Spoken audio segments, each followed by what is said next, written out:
Hello everyone, and welcome to this Uska News Water News video podcast. In November 2016, the first Global Water Stewardship Forum met in Scotland, the Hydro Nation, convened by the Alliance for Water Stewardship. Experts from more than 20 countries met in sunny Edinburgh for 2 full days with representatives from governments, large and small corporations, NGOs, finance and civil society. The forum was designed to advance global understanding and impacts of water stewardship and contribute to the further development of the global AWS Water Stewardship Standard. Uska News reported on the forum, and I had an opportunity to speak to several key participants. Welcome, Johan. Can you please take a few moments to begin by describing who you are and what brings you to this event this week? Many thanks, it's a pleasure to be here. I'm working for the Ministry of Foreign Affairs in Switzerland, more specifically with the Swiss Agency for Development and Cooperation, and I am heading the water program there. I'm happy to be here, to be connected to a new kind of stakeholders with global objectives that we have. My division, Ministry of Foreign Affairs, is to contribute to a water secure world.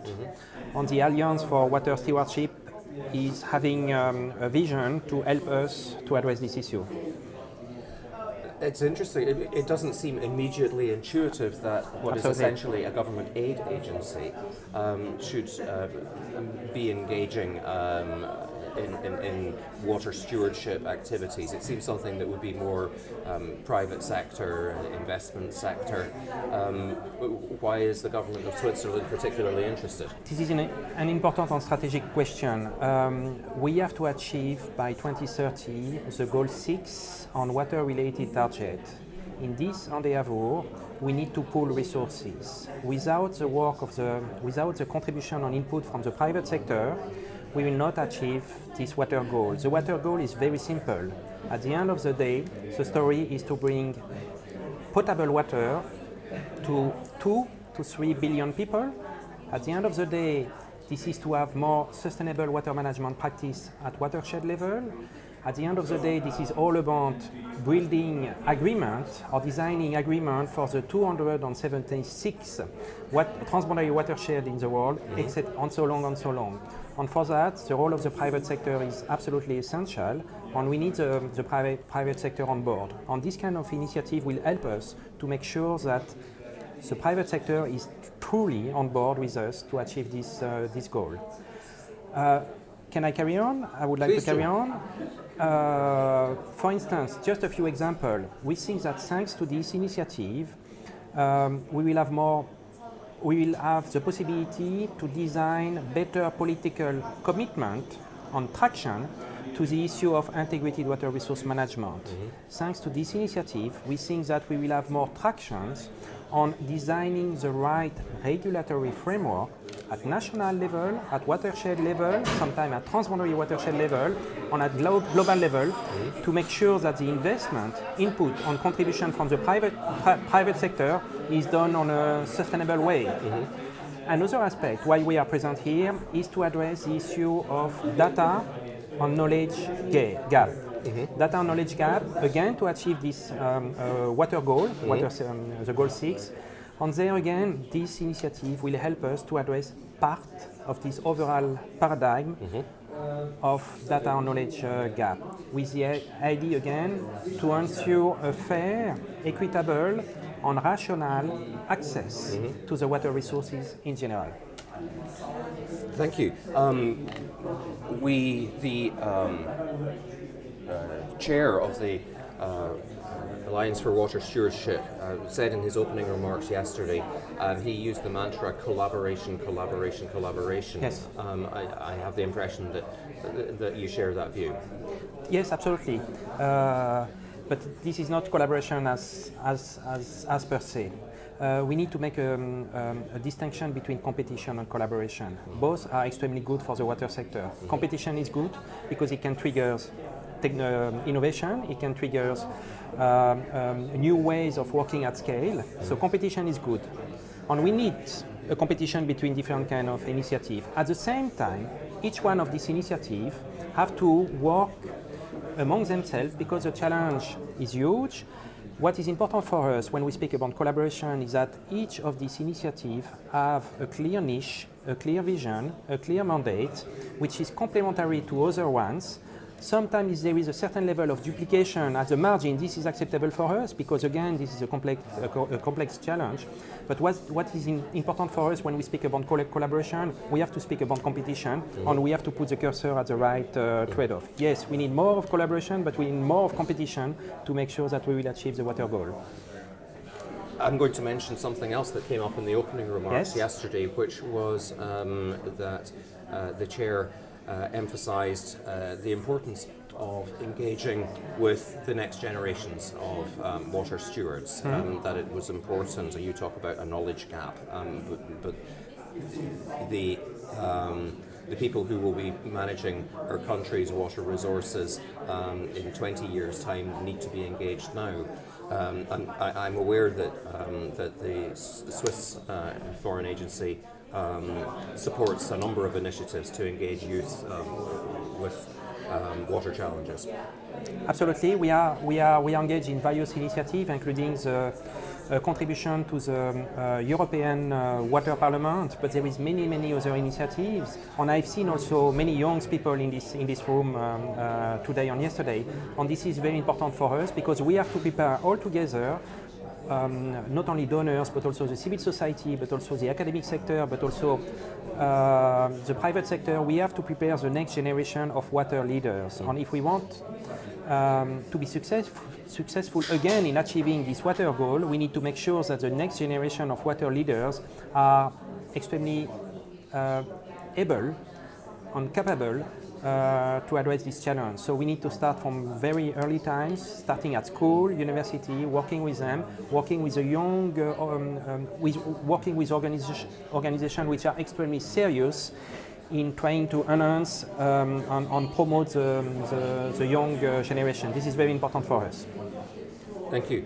I noticed that this afternoon you will be speaking in one of the final, but perhaps one of the most important sessions of this two-day event, a session on the financing challenges facing the trajectory and growth and upscaling of water stewardship. What, from your perspective, are the greatest of those challenges? I'm going to answer that, but just before that, I would like to put it into perspective. What is important for us is, again, human resources. This is one very important aspect. The other one is technology. The other one is leveraging on partnership. A fourth one is governance, and then a fifth one is, yes, financing. Financing this kind of initiative, and beyond the financing of this kind of initiative, what is important for us is to find new ways, new investors, new financiers for the water sector, because under the current financial schemes that we have, we will not be in position to achieve the water goal. We are having financing from the public sector, sometimes at subnational level in emerging countries. We are having financing from donors like us, bilateral donor agencies. We are having financing, some sort of financing from the civil society, from the private sector, but this is not enough. We need more finance in order to achieve the water goal. We need more financing from the commercial banks. We need more financing from investors, and we need more financing from the brokers which are representing the pension fund, hedge funds, etc. But for that, to attract these new investors, we need to work on a sense of clarity, because there is a huge level of perception risk from these new investors towards the water sector. So financing this initiative is important for us and we're going to finance this initiative only if this kind of initiative is helping us to address this lack of knowledge and this lack of understanding from new investors on the water sector. The perception, again, the risk perception is very high in comparison to other sectors. If you ask to a commercial bank or a pension fund, would you like to invest in the water sector or energy or transport, or they will choose any sector else but not water. And we have to change this paradigm. in order to achieve the water goal. And for that, this initiative has to help us. And we are ready to contribute to this initiative if we have got the feeling, a sense of feeling, that this initiative will help us to advance this financial agenda. And so it's a different aspect of the knowledge gap. I mean, I don't see commercial banks or pension funds here this year. Maybe they'll be here for AWS next year if it happens next year. But how do you close that knowledge gap? I hope we'll see more. We'll see them next year or in further years. But at least we have two investors who were representing the pension fund yesterday. So that is already a good step forward. It's better, yes. We have to open the door to this kind of organizations, the new investors, and for that we need to be credible. We need to be visible. We need to attract them, and this is the work of this kind of initiative, is to work on the knowledge but also on the data gap. With more data, we will have more evidence to demonstrate that the sector is ready to receive this new kind of investment for new kind of investors, actors. But for that, we need to have more evidence-based information. This evidence-based information is good for the political leadership at national level, so they can invest more in water, but this is also good for new investors. On this kind of initiative, if they are ready to fill these gaps, then we are ready to partner with them. This has been the first of the global fora for water stewardship, and we're almost at the end of the week's activities. What's been the highlight for you, and what will be your recollection? Has it been a good event?